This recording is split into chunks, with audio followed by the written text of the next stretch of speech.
Oke, di video kali ini untuk soal terakhir dari soal 2 anak soal 4 kita disuruh untuk membuat prosedur untuk mengisi array untuk menghasilkan array ganjil dan array genap. Mungkin dalam pemahaman soalnya rada ambigu ya, atau rada nggak mungkin kurang mengerti, tapi kurang lebih kita itu jadi disuruh akan ada dua array ya, array ganjil dan array genap. Nah, array ganjil dan array genap ini nanti isinya tuh bakal ya, array ganjil isinya angka-angka ganjil, kalau array genap isinya angka genap. Dan array ganjil dan array genap ini sudah ada gitu dari programnya. Kita tinggal isi gitu. Nanti kalau misalnya kita input angka ganjil, si program itu nggak oh ini angka ganjil, bakal masuk ke array ganjil. Oh ini misalnya angka inputannya genap gitu, berarti bakal masuk array genap. Nah, kurang lebih kayak gitu yang dimaksud soalnya tuh. Jadi untuk programnya sendiri jadi kayak gini ya, prosedur insert array. Aku namain kayak gitu. Di sini output array genap, array ganjil, itu tipe datanya array data. Kayak soal sebelumnya, array data itu ya array yang isinya ada tergantungnya elemennya, a flexible of integer, karena ya kita ingin masukin angka ganjil atau angka genap, berarti otomatis integer ya. Nah, untuk kamusnya sendiri itu kayak gini, ada i, n, dan angka itu integer. Nah, ini mungkin nanti bakal aku langsung jelasin aja waktu di programnya sendiri, di algoritmanya. Jadi pertama programnya bakal minta inputan dari user yang bakal dimasukin ke n. Jadi kita misalnya n ini jadi jumlah angka yang kita pengen input. Misalnya contohnya 4 aja kali ya biar kecil. N itu misalnya kita input 4, kita tulis misalnya 4 gitu n itu. Oke. Nah, jadi bakal bakal udah oke, n itu sama dengan 4. Sekarang kita bakal nge-assign i sama dengan 1 ya. I sama dengan 1. Nah, di sini ada n ganjil dan n genap. Ini sebenarnya harusnya dimasukin ya, sebenarnya aku lupa sih aku di dalam kamusnya, tapi nggak apa-apa lah. Karena dalam pseudocode itu ya yang penting gampang bisa dimengerti gitu. Itu mau salah cara penulisan atau enggak itu gimana kalian dan gimana dosen ya kalau dalam penilaian. Jadi sebentar, ganjil ini 0, n genap 0. N ganjil dan n genap ini apa? Jadi ini tuh bakal jadi indeks kita, karena itu kita kan pengen masukin angka kan ya. Ya berarti awalnya dari indeks 0 kan. N ganjil ya mau dari 0, n genap juga sama dari 0. Nah, oke, kita langsung masuk ke bagian rumitnya mungkin, atau ya yang rada menakutkan lah. Tapi ini sebenarnya simpel-simpel aja ya. Jadi ada looping lagi while selama i itu lebih kecil sama dengan n. I itu kan tadi mulanya dari 1 ya. Lebih kecil sama dengan n. Berarti dia tuh bakal nge-looping 4 kali. Pertama 1, ini tergantung iterasinya sebenarnya. Iterasinya kita bisa lihat sini ya. Ini itu iterasinya ya cuma satu doang. Berarti while ini bakal nge-looping selama 4 kali ya. Berarti iterasi pertamanya 1, nanti selanjutnya 1, jadi 2, jadi 1 lagi, 3, tambah 1 lagi, 4. Nah, ini waktu i-nya sama dengan 4 itu masih jalan ya, karena di sini kondisinya itu lebih kecil sama dengan. Nah, oke, jadi kita langsung aja ngebaca loopingnya, bagaimana cara kerja loopingnya. Jadi dia bakal minta input lagi ya, sesuai tadi yang aku deskripsiin. Bakal minta input dari user angka yang kita pengen masukin ke salah satu array ini. Dia bakal ngebaca kalau angka itu ganjil atau genap.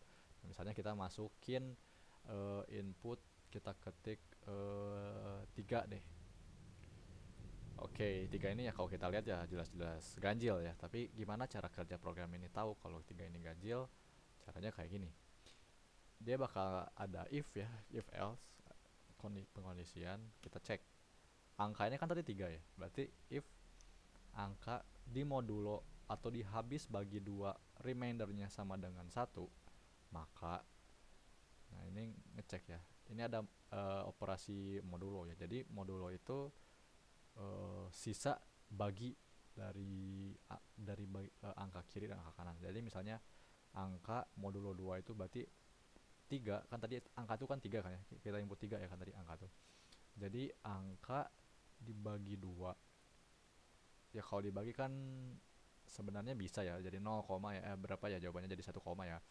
Nah, tapi di sini itu integer division ya sebenarnya. Jadi ya kalau 3 di integer division 2 itu nggak bisa kan.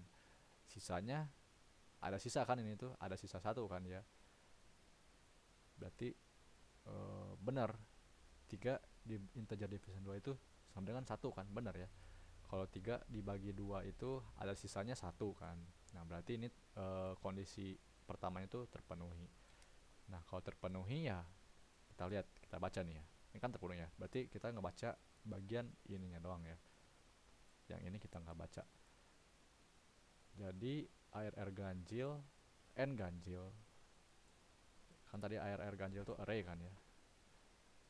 Kita misalnya punya array nih, ARR ganjil nih. Ini kan tadi mulanya 0 kan. Nah, N ganjil tadi 0 kan, N ganjil berarti array ganjil di indeks N ganjil yaitu 0 itu kita assign atau dimasukin angka. Tadi angkanya kita input kan 3 kan. Nah, jadi kita punya nih array ganjil tuh elemen pertanyaan 3. Nah, udah aja.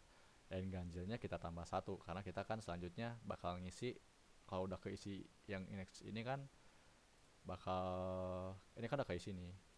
Berarti kita selanjutnya bakal ngisi yang kotak kosong ini ya, yang selanjutnya, yang di kanan selanjutnya itu. Berarti jadi tambah 1 doang. Berarti sekarang N ganjil ini 1. Nah, lalu aduh ini ambigu ya, sebentar biar sama, ini harusnya sama dengan aja. Nah, selanjutnya ini udah nggak kebaca kan berarti yang si else ini, karena udah terpenuhi kondisi yang pertama tadi. Nah, sekarang kita masuk ke iterasi ke selanjutnya, ini ditambah 1 jadi 2. Nah, kita cek lagi nih, i nya lebih kecil sama dengan n nggak? Ya benar ya, i nya lebih kecil sama dengan daripada 4. 2 itu lebih kecil sama dengan dari 4, maka bakal masuk looping lagi. Oke, dia minta input angka lagi nih. Misalnya aku pengen masukin angka 16. Lanjut. Nah, ini bakal ngecek lagi kayak tadi ya. If angka atau 16 ya, kita yang sekarang inputnya 16. Di modulo 2, remindernya itu 1, maka kita ngecek dulu nih. Ini kalau dibagi integer division 2 ada sisanya nggak? Nah, kita coba aja. 16 kan kalau dibagi 2 ya habis ya. Jawabannya itu 8. 8 ya nggak ada sisanya, udah nggak ada sisanya kan, udah habis dibagi, hasilnya itu 8. Berarti remindernya itu bukan 1 ya, tapi 0, nggak ada sisanya kan, berarti remindernya itu sama dengan 0.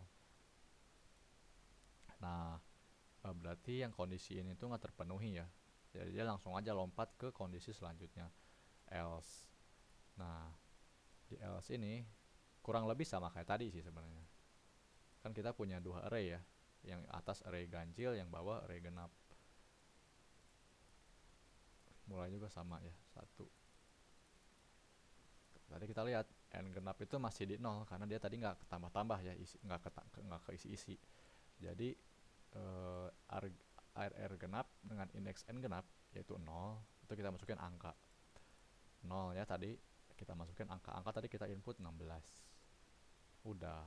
Nah, sekarang n genap itu ditambah 1, berarti sekarang n genap jadi 1. Nah, udah deh. Sekarang iterasi selanjutnya.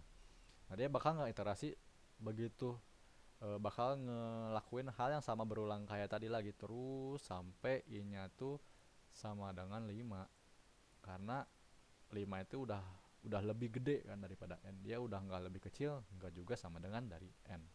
Misalnya asumsi aja tadi tuh kita udah nge-input angka 7 sama 2 deh.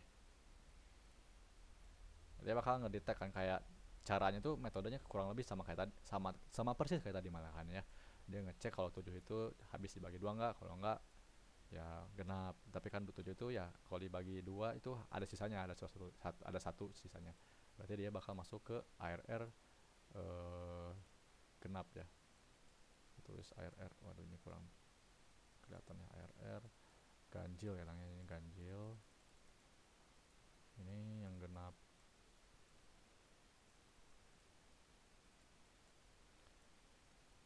Nah,